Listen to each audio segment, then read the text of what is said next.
7h26, Thomas Soto. Les secrets politiques de Caroline Roux. Bonjour Caroline. Bonjour Thomas. Christiane Taubira menace de quitter le gouvernement si son texte sur la justice des mineurs ne passe pas.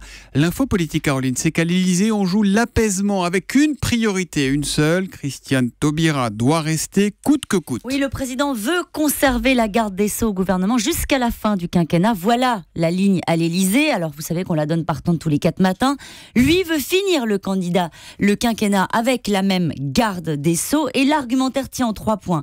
Elle a un bilan avec le mariage pour tous. Elle est appréciée à gauche et c'est une ministre très politique qui peut parler de tout. Et d'ailleurs, le discours est très bienveillant pour justifier son petit coup de pression, comme l'explique un proche du président. Elle a su ne pas aller trop loin dans l'expression, ne pas utiliser de mots impropres, me dit-on.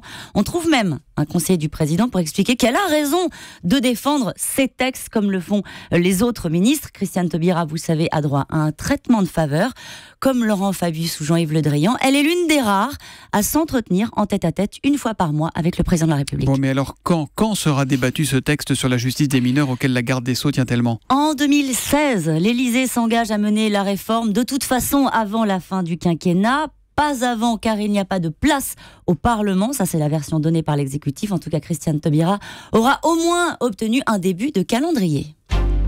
Nicolas Sarkozy vise les 500 000 adhérents pour son parti d'ici 2017. La question politique du jour est simple. Où en sont les Républicains ? Combien ? Alors, Nicolas Sarkozy dit à ses visiteurs qu'il en sera 140 000 adhérents fin juin et compte parvenir à 300 000 à la fin de l'année, alors que ce soit pour les Républicains ou le PS. Vous savez que ces chiffres-là, Thomas, sont très compliqués à vérifier, mais je vous les donne quand même. Comme le confie un cadre du parti, la pression va monter d'un cran dans les prochains mois sur le sujet. Les responsables des fédérations, vous savez, ceux qui sont chargés de faire vivre le parti au niveau local, eh bien ceux qui ne rempliront pas les objectifs en termes d'adhésion seront tout simplement remerciés. Et puis on va en entendre parler, Caroline. Ce sera sans doute la photo du jour. Le président de la République répond à l'appel de la gauche de la gauche. Il recevra entre autres Pierre Laurent, Jean-Luc Mélenchon, Clémentine Autain, le porte-parole des Verts, Julien Bayou.